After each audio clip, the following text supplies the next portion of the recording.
You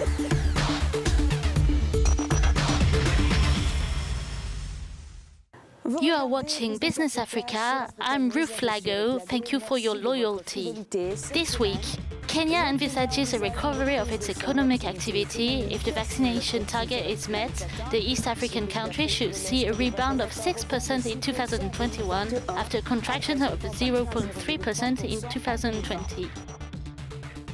$1.92 billion have been released by the Central Bank of Nigeria to farmers in Benue State, known as the food basket of Nigeria.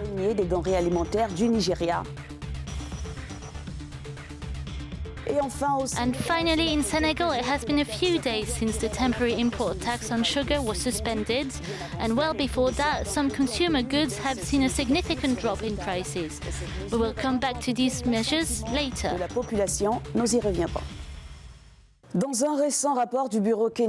Kenya's economy shrank to 0.3% in 2020, according to the Bureau of Statistics. 83% of the jobs recorded were in the informal sector in this period of pandemic crisis. In Nairobi, our correspondent Ronald Agak met the head of Jua Kali. This company employs youth from disadvantaged backgrounds. Unemployment upsurge amongst the youth in Kenya has been of great concern, but one association is providing opportunity to those willing to dirty their clothes and tame the hard metals.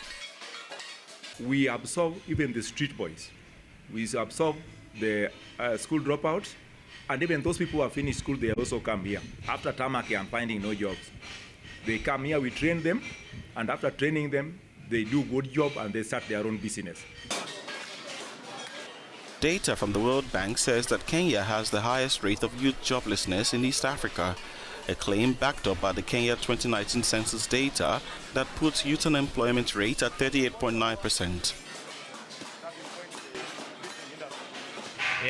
This work has enabled me to feed my family.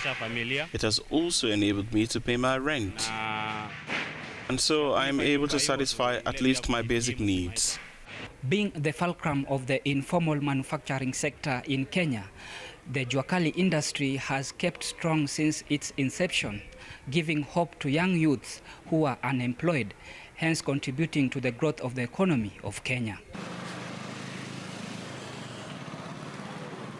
The Juakali industry is absorbing more youth to undergo rigorous training before they could be left to sail on their own in the artisan work. It is the belief of many that financial interventions from government and financial institutions will play a great role in growing and improving the industry. In addition to youth unemployment, Kenya's economy is being disrupted by restrictive measures due to the COVID-19. With us from Bungoba, Dr. Catherine Laura Mamuli, a lecturer from Mwai Kibaki University. Welcome to you, Dr. Mamuli. Kenya has set an ambitious goal of vaccinating 10 million of its population as a condition for normal economic activity. Do you think it's feasible? Ambitious, yes, but we are hopeful because the numbers are increasing day by day. People have lost their loved ones within a short span of time. People have lost jobs, and many of them has really they have really had a very bad time during this COVID time. So they have just been compelled to comply by the government provisions. And as much as we are depending so much on the donations, they're still helping because we have a lot of vaccinations that have been brought on board and people have been sensitized. The vaccination centers have been increased so that the accessibility is also has been put in mind. So the moment Kenya hits a 10 million by end of December, then the economy will fully be open. But as per now, it's just about us conforming to the COVID protocols, the curfew time is there, keeping social distance, working from home, and so forth and so forth.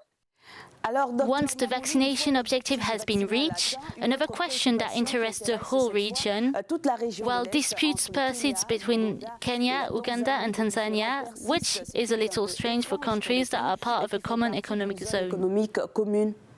No, the issue has been corruption in all the East African states. You see, those who are in power, those who have the ability, those who have the money, they want to amass more wealth, at a higher rate.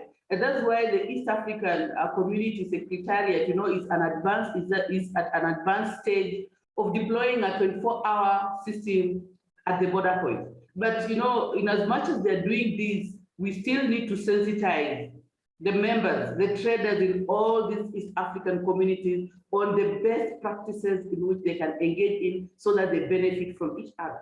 The problem here has been corruption. Those who have, they want to amass more wealth, and those who do not have, they have to continue living in great poverty levels. That has been the biggest problem. But I want to believe that the East African community is going to at least, is going to give the way forward so that these disputes are reduced and so that these countries are able to depend on each other, because no country can exist in isolation. You must just depend on each other for you to thrive economically. Kenya recently received $700 million from the IMF Special Drawing Right Reserves. What are the priority sectors so far for this money? Here, if the government would listen to me, it would go to the universal health care. With the onset of COVID, it was realized that health-wise in Kenya, we were so down, having, in terms of the facilities for people to be attended to, in terms of the human resources in those health facilities.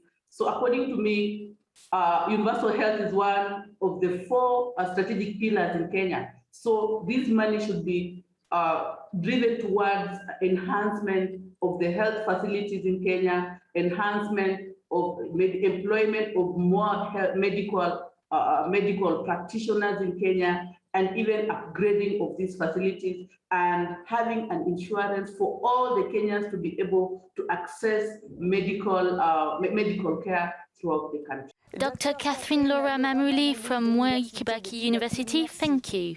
Thank you so much. You're most welcome. God bless you. Benue State in Nigeria produces the staple foods consumed throughout the country.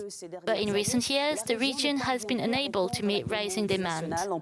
In addition, the closure of the borders imposed by the government in order to fight smuggling and improve food self-sufficiency has caused prices to soar. To support these farmers, the Central Bank of Nigeria has released $1.92 billion. In Nigeria, frequent bandits attacks have adversely affected food production. Farmers have abandoned their farms due to the frequent attacks, hampering food production. The remaining few, like this farmer Amokaha, who fled bandits attacks and kidnappings, have now reduced the size of their farms. I do about 100 hectares of farm. I was there for many years.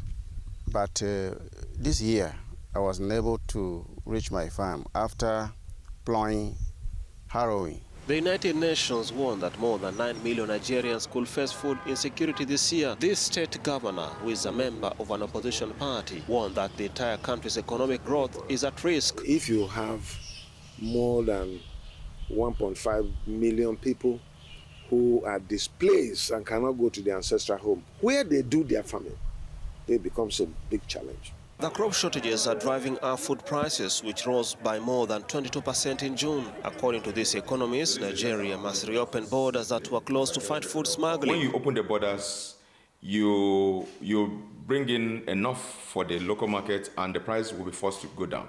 Until we're able to produce enough of these food items, the price will never go down. And are we able to produce them right now? No, because the farmers are not there and there is nothing to protect them in their farms. Farmers now want the government to solve the conflict instead of importing food to bring down prices. They hope one day to feed their country again themselves. The import tax on refined sugar has been suspended until October the 15th in Senegal. The objective of this measure is to defuse the economic crisis following the health crisis. On the markets, the measure has caught traders unawares as they had already stocked up and are now forced to lower their prices. Watch now. The ever-growing high commodity prices in Senegal has left many consumers rattled and helpless amid the raging global COVID-19 pandemic. This has further been complicated by lack of other few basic commodities in stores, even as prices keep on rising uncontrollably for several weeks now. The price increase is truly unprecedented. Compared to previous years, this is unprecedented. For example, a can of oil used to cost about $26, but this year it is about $41. Since the beginning of 2020, the coronavirus pandemic has significantly changed the country's economic outlook. In 2020, growth has slowed sharply to an estimated 1.3%, with services and exports particularly affected. When states get into debt, they have to pay that debt. As we know, most of our country's resources come from taxes. In order to pay these debts, we must necessarily increase the amount of taxes. In an attempt to defuse the crisis, the Senegalese government decided on August 30th to suspend the import tax on imported commodities like sugar. That's it for Business Africa. You can find the program on www.africanews.com. Goodbye.